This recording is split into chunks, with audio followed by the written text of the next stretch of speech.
mga batang sa may kalye lumaki, pero di ibig sabihin balumbado na kami. Biktima din ng pangmamata at ng pang-aapi, walang kakampi, laging kalaban kahit sandali. Nang maling at hindi pa rin daw kami nagbabago, pag lumipat sabihin ay nakisakay sa eroplano. Tumingkad yung kulay namin, di na yun maitatalo. Yung paghihirapan namin kung ano ang aming plano, di na bago ang mga salitang masasakit. Kaya nagkalat sa kalsada, kabataan na sabi at nataktan sa may gulo, kaya natuto na manhid. Pero may pangarap na gusto naming maitawid para sa aming pamilya, di na nila'y makita. Akala nila ginusto namin na masangkot sa gulo o malika. Gusto lang namin pakita na hindi kami mahina, kaya sa gulo ako ay natukso kasi kala ko mabisa. Yun na paraan para hindi na ako dumaan sa paghihirap, pero kalaunan natutunan magsumikap.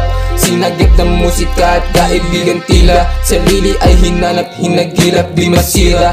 Pero kalaunan natutunan magsumikap. Sinagip ng musika at kaibigan tila, sarili ay hinanap, hinagilap, di masira. Yeah.